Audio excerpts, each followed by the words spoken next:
போகிற மிஷனரியின் பெயர் 1945 ஆண்டு தமிழகத்துல இந்திய தேசத்துல பிறந்ததான ஐரிஸ் ராஜகுமாரி அப்படின்னு சொல்லப்படுகிறதான ஒரு சகோதரியை குறித்து நாம் பார்க்க போகிறோம். சீக்கிரத்துல முடிக்கக்கூடிய வகையில இவங்களுடைய வரலாறு இல்லை. இவங்க நிறைய விஷயங்கள் செஞ்சிருக்கிறாங்க.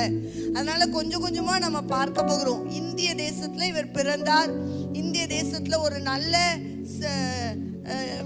பொது பணித்துறையில தலைமை பொறியாளர் சீஃப் இன்ஜினியரா வேலை செய்ததான ஒரு தகப்பனாருக்கு பிறந்ததான 4 குமாரத்திகளில் மூத்தவர் இந்த ஐரிஸ் ராஜகுமாரி என்று சொல்லப்படுகிறதான ஒரு சகோதரி.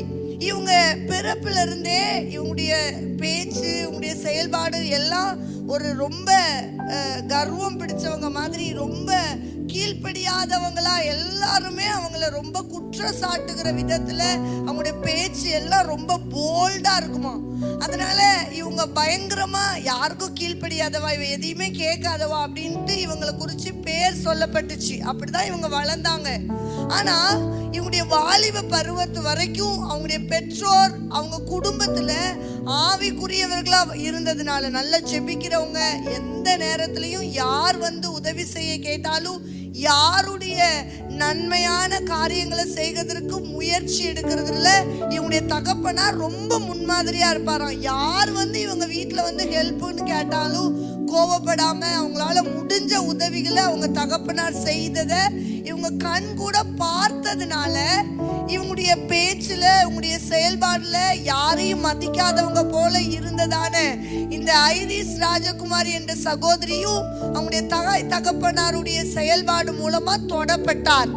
எப்படி நாம இப்படி இருக்கிறோம்? யார் வந்தாலும் என்ன உதவின்னு கேட்டாலும் தன்னார்வமா உதவி செய்யறாங்களே, ஏன் எங்க அப்பா அம்மாக்கு இப்படி ஒரு எண்ணம் வந்தது, இவங்க எப்படி இப்படி வளர்ந்தாங்க அப்படின்னு சொல்லி இவங்க பெற்றோருடைய செயல்பாடுகள் இவங்க உள்ளத்தை தொட்டுச்சு.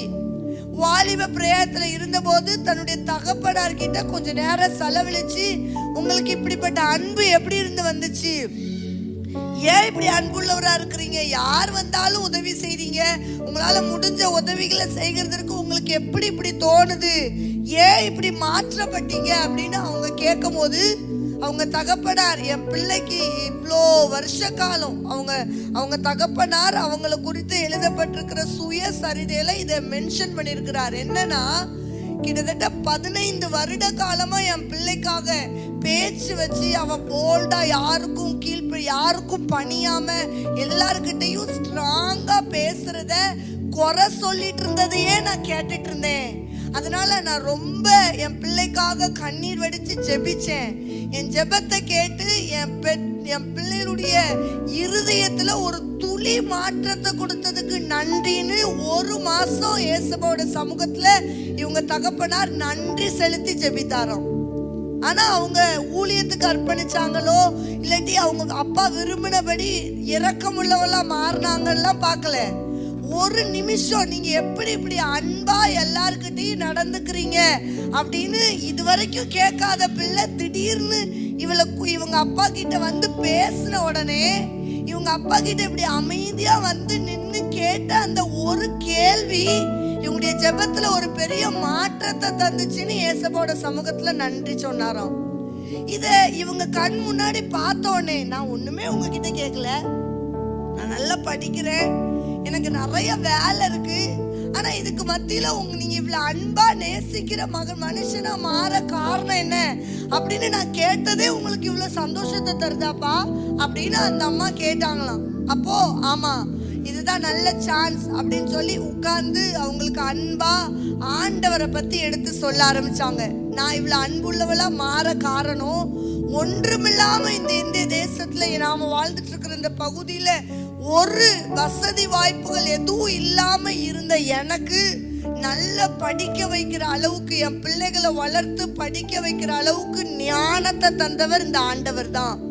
அதனால இந்த ஆண்டவர்கிட்ட இருந்து பெற்றுக்கொண்ட இந்த ஞானத்தை நான் என்ன கற்றுக்கொண்டேன்னா, நான் படிக்கிறேன், உயர்ந்திருக்கிறேன், நான் படிச்சேன், அதனால என் பிள்ளைகளை படிக்க வைக்கிறேன் அப்படின்னு இல்லை. ஆனா என் பிள்ளைகள் என்னால செய்ய முடியாத ஊழியத்தை செய்யணுங்கிற பாரம் மட்டும் எனக்கு இருக்கு. அந்த பாரத்தினாலதான் நான் டெய்லி என் பிள்ளைகளுக்காக ஜெபிச்சேன். அந்த ஜெபத்திற்கு பதிலா நீ இன்னைக்கு வந்து என்கிட்ட வந்து பேச வந்திருக்கிற.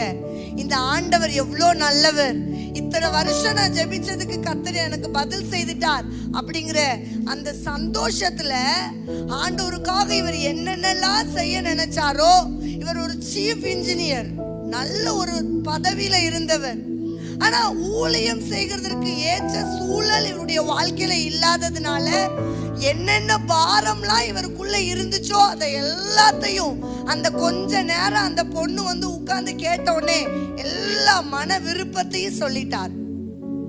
இந்த என்னைக்கு இவர் தகப்பனார் கிட்ட உட்கார்ந்து இந்த வார்த்தைகளை இவங்க கேட்க ஆரம்பிச்சாங்களோ, அன்னைக்கு ராத்திரியில இருந்து ஆண்டவருக்காக அவங்கள தன்னை ஒப்பு கொடுக்கிற வரைக்கும் இந்த ஐரிஸ்ங்கிற சகோதரிய ஆண்டவர் தூங்கவே விடல.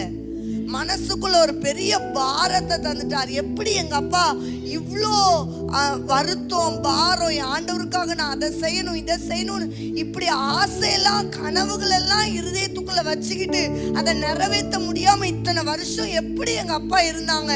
என்னால ஒரு சின்ன சந்தோஷத்தை உடனே அனுபவிக்கலன்னா என்னால அன்னைக்கு ராத்திரி இருக்க முடியல. நான் போட்டி போட்டு அவங்க கிட்ட என்னது வேணுமோ அதை வாங்கிக்கிறேன். ஆனா எங்க அம்மா அப்பா ஆண்டவருக்காக இத்தனை வருஷ காலத்தை தியாகமா என் பிள்ளைகளை வளர்த்து என் பிள்ளைகளை உங்களுக்காக ஊழியம் செய்ய வைப்பேன்னு தியாகமா காத்துட்டு இருந்திருக்கிறாங்களே.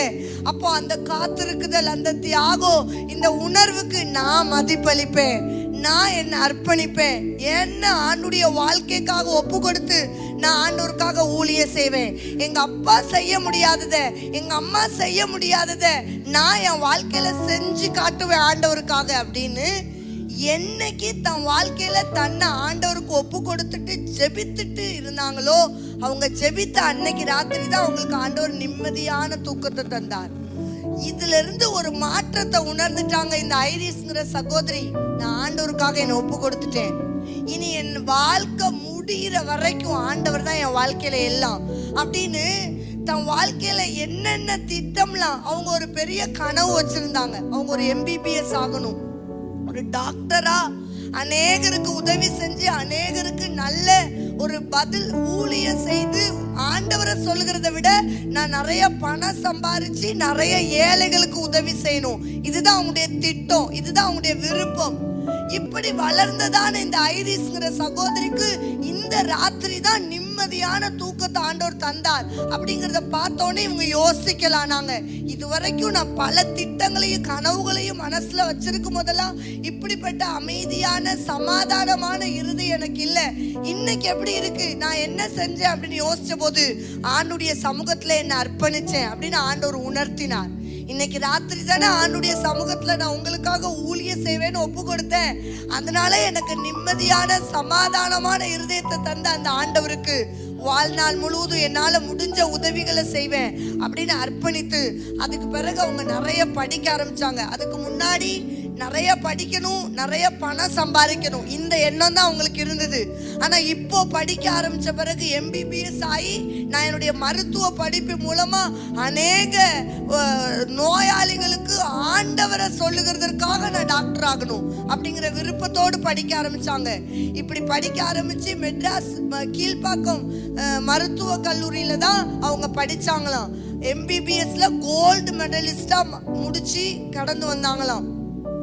தங்க பதக்கத்தை வாங்கி MBBSல ஒரு டாக்டரா கடந்து வந்த உடனே அவங்க ஊழியம் செய்யணும் அப்படின்னு வீட்டுல வந்து சொன்னாங்க. அவங்க அப்பா சொன்னாங்க, இல்ல நீ நல்லா படிச்சிருக்கிற, கொஞ்ச நாள் நீ படிச்சிருக்கிற இந்த படிப்பு தியரியா படிச்சத பிராக்டிக்கலா கொஞ்ச நாள் ஒரு ஹாஸ்பிட்டல்ல வேலை செஞ்சு பழகு, அதுக்கப்புறமா நீ மருத்துவ வேலையை விட்டுட்டு நீ போய் ஊழியத்துக்கு போலாம் அப்படின்னு அவங்க அப்பாவுடைய அறிவுரை வந்தது. அப்ப அவங்க அப்பா கிட்ட இவங்க ஒரே ஒரு வார்த்தை கேட்டாங்களாம்.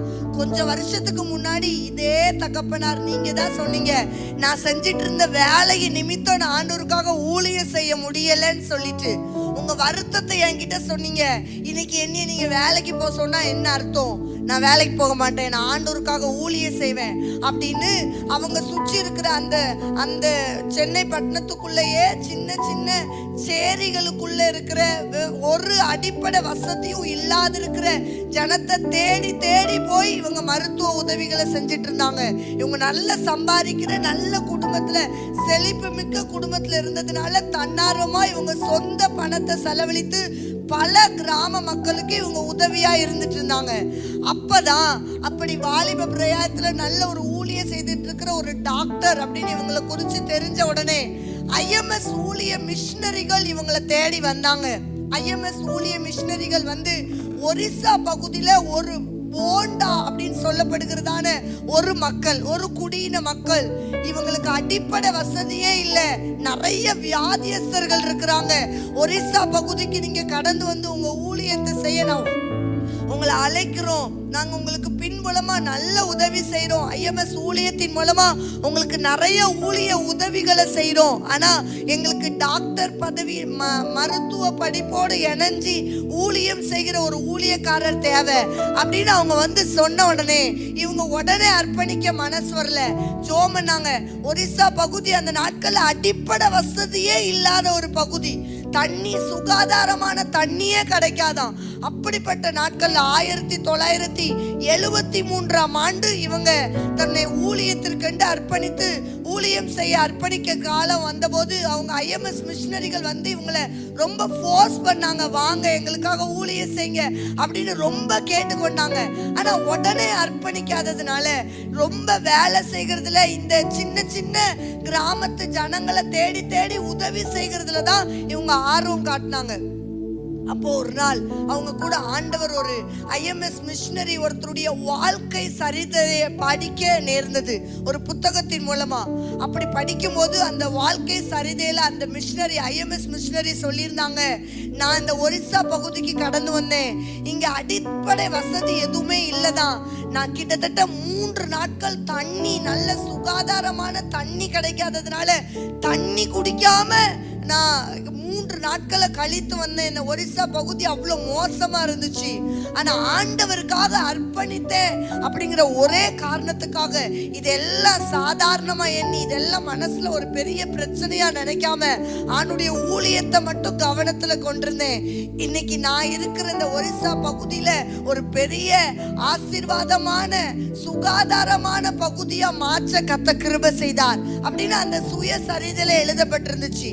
இவங்களுக்கு அந்த வார்த்தை தொட்டுட்டு ஐரிஸ்ங்கிற சகோதரி அந்த மிஷனுடைய சுயசரிதையில சொல்லப்பட்ட அடிப்படை வசதி இல்லாத பகுதிக்குள்ள இவங்களுடைய ஊழிய அர்ப்பணிப்பு பெரிய மாற்றத்தை தந்துச்சு அப்படிங்கிற அந்த ஒரு வார்த்தை அவங்க உள்ளத்தை கவர்ந்துச்சு. உடனே அன்னைக்கே ஆண்டுடைய சமூகத்துல தன்னை அர்ப்பணிச்சு, நானும் இந்த IMS மிஷனரிகளோட இணைஞ்சு ஒரிசா பகுதியில இப்ப ஊழிய செய்யறேன் அப்படின்னு தன்னை அர்ப்பணிச்சாங்க.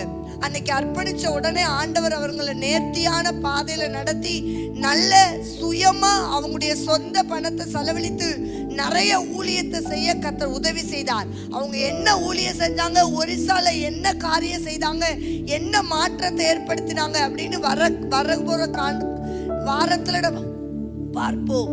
இன்னைக்கு நாம பார்க்கிற ஒரு முக்கியமான விஷயம் இந்த அம்மாவை குறிச்சு என்னன்னா, தன் வாழ்க்கை எப்படிப்பட்டதா இருந்தாலும் அவங்களுடைய அடிப்படை ஆரம்ப ஊழியம் எப்படி வந்துச்சுன்னா, அவங்க பிறப்புலையே யாருக்கும் கீழ்ப்படியாத ஒரு சகோதரி. அந்த வார்த்தையை மட்டும் நம்ம தியானிப்போம், நம்ம மனசுக்குள்ள அதை ஏத்துக்கிடுவோம். ஏன்னா இன்னைக்கு நம்முடைய சந்ததி, நம்முடைய குடும்பம், நம்முடைய பிள்ளைகள் இந்த ஐரிஸ்ங்கிற சகோதரி வாலிபத்துல இருந்த மாதிரி தான் இருக்கிறாங்க.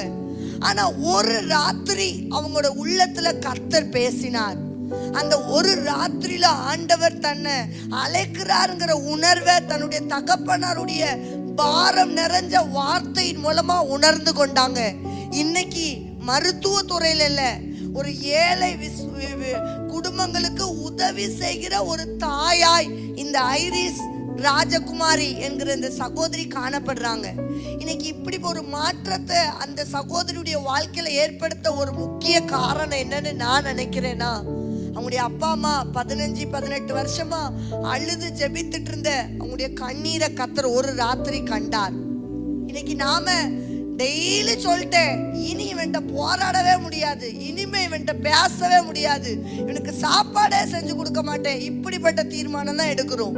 ஆனா நாம எடுக்க வேண்டிய சரியான தீர்மானம் என்னதுன்னா, ஆண்டவர் ஒரு நாள் தொடுவார், அன்று வரைக்கும் நான் காத்திருப்பேன், அன்று ராத்திரியில கர்த்தர் தொடுகிற மாதிரி ஒரு நிமிஷம் உங்க பிள்ளை அம்மா நீங்க எப்படி கஷ்டப்பட்டாலும் ஆண்டவருக்காக ஊழியம் செய்யணும்னு வாஞ்சிக்கிறீங்களேன்னு ஒரு ராத்திரி அமைதியா அந்த பிள்ளை கேட்ட வார்த்தை அவங்க அப்பாவுடைய உள்ளத்தை எவ்வளவா தொட்டுச்சோ. அந்த ராத்திரிக்காக காத்திருப்போம். கர்த்தர் நிச்சயமாய் நம்முடைய ஜெபத்தை கேட்டு நம்ம பிள்ளைகளை கர்த்தர் மாற்றுவார். ஆனா மாற்றணும்னா அதற்கு ஏற்ற விதத்துல நாமளும் செயல்படணும். இந்த அப்பா ஒரு நிமிஷம் அந்த பொண்ணு கேட்டதுக்கே 1000 ஸ்தோத்திரம் சொல்லி இருக்கிறார்.